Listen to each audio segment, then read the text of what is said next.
Welcome to the Harvesting Wisdom podcast. Together we explore the vast landscapes of life, delving into the rich soil of experiences, sowing the seeds of curiosity, and harvesting the profound wisdom that each episode unfolds.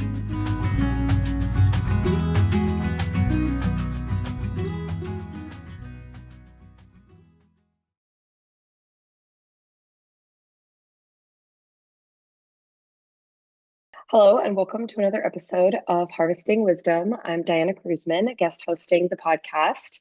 I'm no longer in Kyiv, Ukraine, but the organization I'm speaking with today is based there.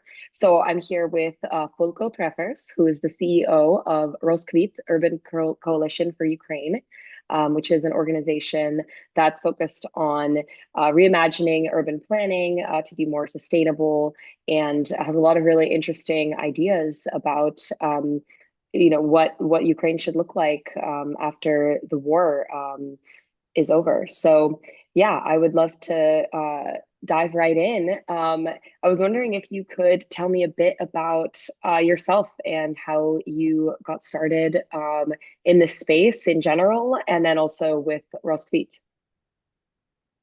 Thanks a lot.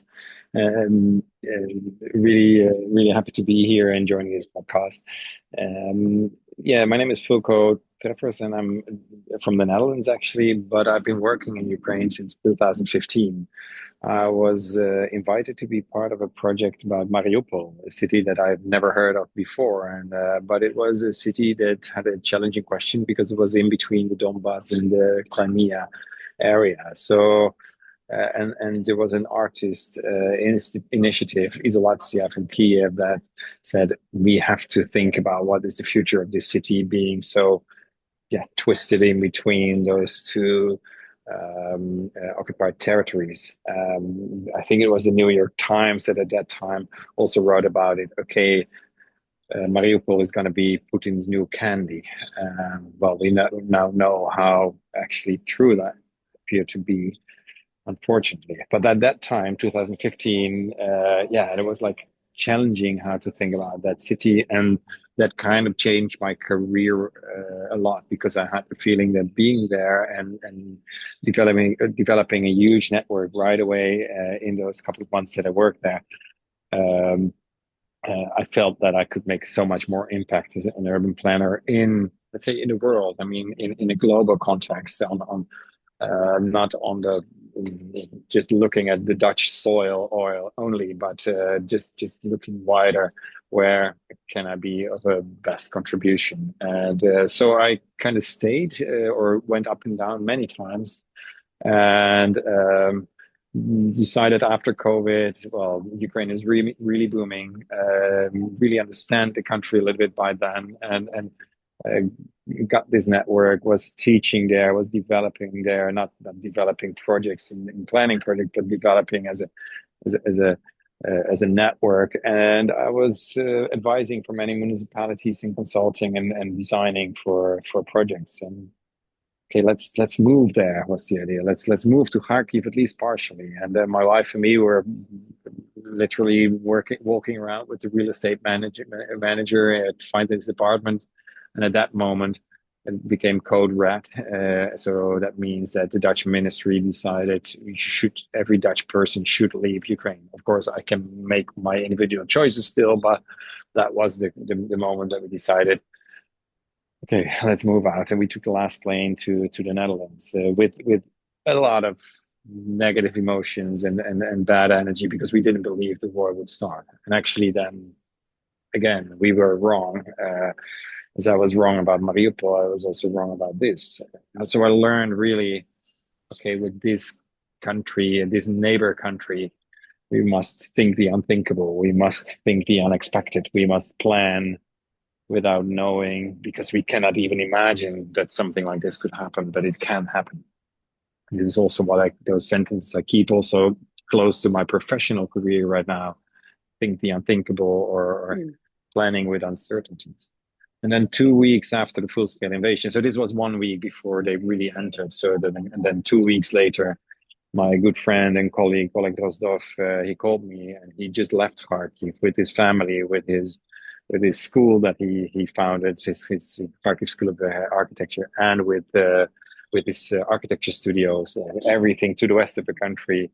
And he said, Foucault, we have to think of a new project, and that's about recovery.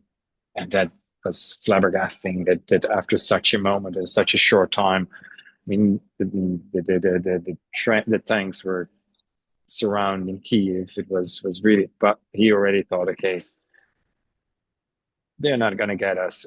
We will survive, and let's already think about what is the next step. And next day, I decided, yes, I'm going to do that. So I quit pretty much everything I did in the Netherlands, and this was my new project, or my new thing out of, and that later became called Roskvit Urban Coalition for Ukraine. Hmm.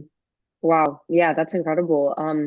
So when did you make the decision to come back to Ukraine? Like how quickly after the full-scale invasion started? I think the first time I was there again was beginning of May, so 5, 6 May, something like that, which was just after first month. So it was kind of clear that it was not like one big walkover. And the timing was not that good because it was also close to this national military day or something like that in Russia, so that they wanted to prove something extra. So it was kind of a hectic first night. But anyway, so it was the first timing was after a little bit more than 2 months. Hmm. And that's when Yeah. we recorded the first video of our launching ourselves and the name. And so that was also a moment for us to physically be together, because before that, in the previous month, we collected a large network of people that were close to the academy, close to my network, close to Oleg's network. And we started thinking about it. So should we indeed do something about recovery? Does it make sense? Is it appropriate to think about it already? And everybody said the same. Yeah, let's do it. This is the moment, because we cannot wait with that, because what we've seen in Lebanon, because what we've seen in Bosnia, because of so all the examples from all around the world, recent examples, long-term examples, they all show the same. Start with that as soon as possible. And we had a large group of super nice and super experienced people who all had some connection to Ukraine, because family from there, because they've been working there, because they were just simply Ukrainians. The majority was Ukrainians. And then we said, okay, we feel we can do it, but we also have the responsibility to do it. And that we launched and publicly launched, 1.5 months later, like the beginning of May. Hmm. Got it. Yeah, actually, could you talk a bit more about that kind of background? Because you mentioned some of these other places. What are the examples of how it could go awry, maybe, and how did you learn from that? Well, it was both fascinating but also depressing in those first months, that when you talk with people who have been through it as an experience, living it in Lebanon or Sarajevo, for example, or other Bosnian cities, you start asking them, okay, what are the do's and don'ts? Right? So for us, what should we do? What should we not do? And actually, yeah, that's a very good question. And I came with all kinds of advices. And actually, when I started writing everything down, everybody had only don'ts. The list of don'ts was major, because there were all the mistakes that have been made in their cities, in their countries, and that they have to live with it right now. Not only in post-war context, but also other post-traumatic situations like Katrina, New Orleans, or Christchurch and the earthquake. So all the same mistakes were made. Fast decisions, too fast, too political, too practical, no quality, no participation, no. And so there was only don'ts. Don't do this, because that's what we did. Don't demolish the heritage that you still have because it's standing in a way, because it's almost cracking. Don't. So, and it was this long list of don'ts, but hardly any do's, Hmm. hardly any recommendations. Okay, here this worked really well. No. And that was, yeah, like I said, depressing. It was, but we turned it around, and we we saw that it still gave us a lot of inspiration and a lot of not only from the people who experienced it, but also from those academic researches that have been done in some of the cities. They have done really, really great research afterwards. But then we tried to rephrase it into some kind of values, not exactly knowing what we should do because it was the first few weeks or the first few months, but at least to say, okay, we have values that we build on. And those are the values that we stand for. That's how we're going to work. And we try to live according to those and work according to the values as much as possible. And there were 5 values from the very beginning. And we reviewed them a couple of times in the last 3.5 years. And it's actually still the same 5. Quite happy with that actually, but also sort of proud of that. So in the very first week, we defined with this whole group online in times of beginning war, the value of people first, so the social value, and it means that we don't build because of the building, we don't build because of stones or architecture quality. We want to do something, recover the country for the people, and that is also has to do with it connects to social values for what kind of people, the most vulnerable people maybe, or what kind of process do you use, and that's the participation approach comes in there clearly. So that is value 1. It's like people or social/social. The second one is sustainability, and that is sustainability in terms of green or eco or energy, all that agenda, but also sustainability in terms of what does it mean, what you do now for the future perspective. So do you do something that builds on, that's the start of building on top of something new, that you can continue. So it's more like sustainable plus continuity is. And this is crucial for us because many of the examples that we had, we saw the disconnection between short-term urgent solutions and long-term perspectives. I need a house now, I build it here. Very practical example, and I could on different scales as well, but a very practical example, if your house is being bombed or shut down by a tank, there's only a few walls and the fundaments are still there, and you get let's say a container to use on your plot. All the people started putting that container on the fundaments. Makes sense because if the fundaments are there, so you put it there. There used to be a house there, you put it there again. But then actually there's no space around you to build a new proper house. And actually, if you find it, if it's big enough, then still you have to rebuild the fundament, the foundation of your new building. Sorry. The practical thing is, if you would just have put the container 5 meters aside next to it, because the container doesn't need fundaments, it needs just a few tiles, and you can put it there, and then it's good enough for 1 or 2 years. In the meantime, you can build up your own house, which they can. I mean, it's what they can do very easily in Ukraine with the help of friends, with the help of the people around them. You rebuild your house in the original state, and you can take the container out.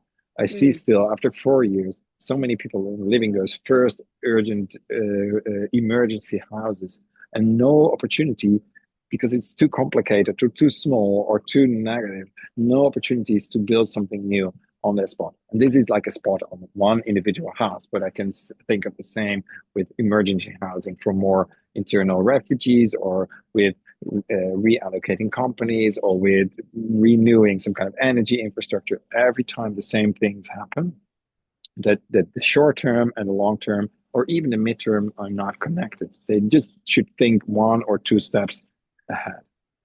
So this is the continuity / sustainability value.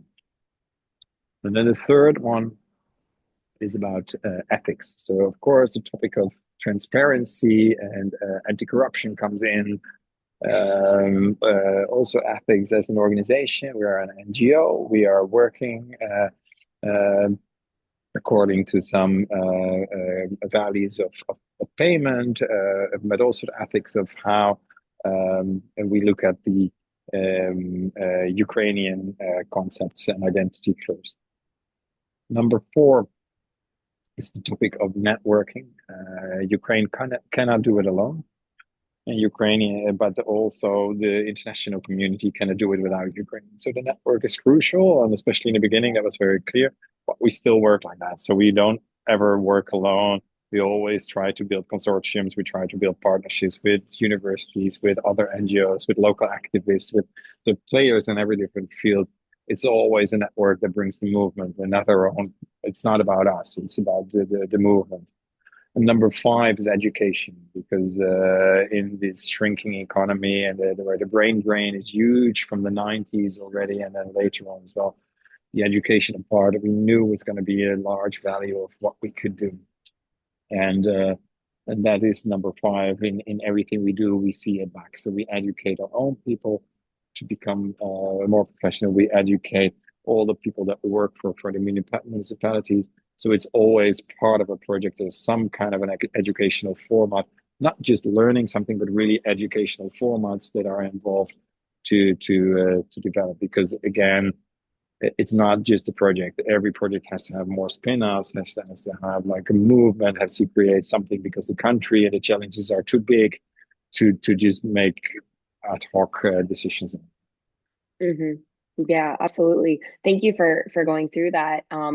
And I want to hone in a bit on the second value of sustainability, because I really like what you said about thinking about short-term versus long-term thinking. So you brought up one example of what you've seen of like short-term thinking, and I was wondering if you could dive a little bit more into what you're seeing, or kind of what are some of the decisions that are made in the immediate aftermath of this kind of destruction. Like what other kind of pitfalls are there, or things you can end up doing? Yeah, thanks. There's beautiful examples, and there's also quite a challenging examples, but all of them make some kind of sense. So first of all the Ukrainians know that this war is not the last challenge for Ukraine or for the world. So they definitely know that the next one is going to be climate change. It's already all around, but they experience it even. But first things first survive, and then so that it makes sense to think like that. But they are not stupid. They're not naive. This will be a part of their next steps, and also connecting to all the European Union talks they have, all the negotiations, all the, let's say, projects or interventions or grants or consortiums that they're building. It's always in there. This sustainability question is always there. And of course, energy is easier, even though nuclear power is a big issue and very cheap in Ukraine traditionally. So thinking about energy related to nuclear power is also kind of a delicate topic. But on the other hand, the energy is the engineering. You can measure it. You can calculate it. That is what Ukraine is really good at. When you think about circular approaches, or when you think about more ecologically eco-friendly planning, or landscape planning, or eco-friendly agriculture, those kind of aspects, especially on the regional scale or national scale, it's, I would say, underdeveloped compared to, for example, the country where I originally come from the Netherlands. But not that they don't want it, but it's just not, there are not so many examples. So but the same discussions as I see in Western Europe are happening in Ukraine. Some of them like it, some of them not, some of them believe in it, some of them are fighters for it. And that is a very logical process. But on the scale of Ukraine, it makes a huge impact. And on the momentum that we have now, we want to use that momentum to move, to leap forward, to if you're going to rebuild the agricultural sector, whether it's needed or not, I don't exactly know, but then let's do it now. This is the moment to prepare for that. If you want to think about the building sector and using more eco-friendly materials in your buildings, this is the logical moment, because a lot of building projects gonna start. A lot of expected new economic opportunities will arise. Let's use this momentum for all those aspects. But just the experience is not that much. Now you see during the war, all those experiments are working. All of them, I mean, sometimes just on paper, sometimes just in like event spaces or in the small pilots, and sometimes or in reality.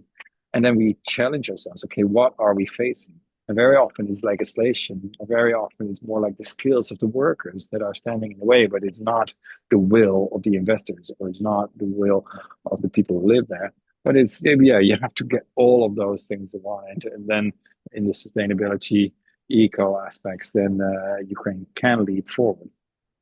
Does it always work? Like I said, not yet. Is the urgency and the understanding there? More and more likely. But of course, the longer the war is and the more survival mode maybe the country will get in, yeah, the less of energy, but also interest or possibilities, financial possibilities to really work on that. It will become less and less. It's logical, I would say, but cynical, and because it makes the next challenge bigger. Yeah, yeah, absolutely. What has been the response that you've gotten from, the government and others that are kind of like, really decision makers in this space? Is it something that it seems like they're receptive to, or are you still pretty much like pushing back against some of this inertia? Both. So there's a few governments that really think, okay, yeah, this is the future. Let's try. We already have this network in our city, or we already have some experience. Let's move on. So there's cities like Rivne or Kremenchuk that really feel that, they understand it, they learn, they develop, they have more specialists on that. So those things are happening. But on the other hand, there's also a group, even in those two cities as well, who say, if it's not needed by law, why should I do it? Why should I invest more money than strictly needed? Because the legislation defines our base of competition to compare to our competing developers or architects. So let's do what is needed. And the change of law is now, of course, slow. I mean, it's the government, it's so extremely busy with dealing with all the international attention, with all the military questions, with all the social questions connected, with all the humanitarian questions, the medical questions. Even then thinking about changing the legislation on some kind of bio-based list of materials, nice, but not now. Like something like people say, and I can imagine. I mean, they're understaffed. There's a lot of people who change jobs because they left the country, or they have, for some other reasons, maybe they're mobilized. So there's a lot of changing. There's a lot of learning, and then it's always prioritizing. And is this, compared to the list that I just gave, is this the priority number one? No. Is it number 200? Also no. It is quite high in the top, but not everything is effectuated yet. So I see the interest. I see also that they're receptive to it. I see that some are really moving forward there and urging it, want to be the front runner cities or something like that. Some of them are a little bit opportunistic. I do it because there's a grant opportunity there, or I do it because of whatever. And some of them are just waiting to see what happens, because I'm sorry, I'm busy. Yeah. I'm tired. Yeah. Of course, it's understandable. What are some laws that you think need to be passed in order to encourage this kind of development? I'm not a legal specialist, but I do know that there's a few topics where I think that, like in any country, in Ukraine, this change should be made. Materials is one of them. So the list of materials that are, so it's not directly the law, but it's those certificates that are needed for building, that should be updated. One of the practical examples could be that we could just say in Ukraine, well, let's copy the list of materials from France. If it's good enough in France, why wouldn't it be good enough in Ukraine? Or maybe the combination of France and England and Denmark, and then you have your new list. That would make some things really much easier. But officially, all those things need to be certificates in Ukraine with some special protocols that every country has, but in times of war, it's really difficult to change. And it's also slow.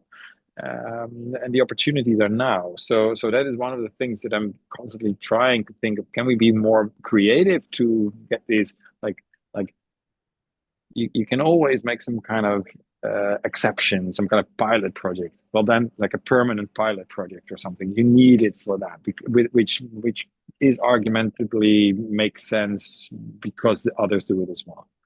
That is one option or one topic. So the materials, building materials. I do see some opportunities in energy, like I said, with but that is delicate. So to think and rethink the energy sector, because it's delicate because they're being bombed constantly. It's delicate because the nuclear power is so much cheaper than the rest and taking such a large part as well. So that's also delicate. And that well, but at least there I expect some change should be done, but I'm not in the middle of that discussion. And for me, the last one would be that pretty much on every planning scale, so whether it's regional or national planning, like or more local master planning, or neighborhood planning, on every scale, the requirements that are mentioned in the law are very much related to building construction and maybe something like the amount of playgrounds, but really not so much about ecological quality. So you see that, and also river planning, river basin management, you see it's a very technical approach. It was in many of the countries actually, but in some of the countries that has changed into a combination of technical and more social and natural recommendations or requirements, and that is not there yet. So there's where this Dnieper River project, what we found out that the potential of that river is mainly found in adding to the basic engineering requirements about safety of the dams or the concrete, or about water management, and where does the water go for what amount, for what money, how clean should it be. So very technical aspects to add the ecological and the natural and the biodiversity questions to that, or not questions, the requirements to that. Just make a simple list of social, ecological and cultural aspects part of the planning institutes, because now always I call it the engineers always win, because they have the law and they have to follow that law. And if then that means that maybe sometimes you have a conflict between their opinion as engineers and maybe cultural anthropologists as on the other side, they can always show this law and then you always lose, not because it's a bad idea, but because it's not in balance in how the baseline is there. Mm-hmm. So there, I believe, on any scale, really any scale, that some improvements can and should be made, and I don't blame them that it's not happening. To be sure, right? So, but it's that is the challenge where we should go when we talk about the content of the topic of sustainability. Mm-hmm. That's really helpful. Thank you.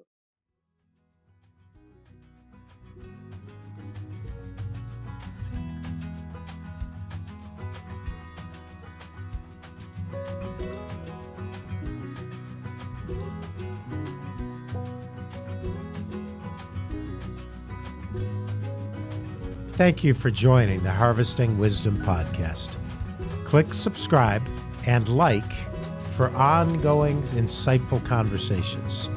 Explore our webpage for show notes and additional resources.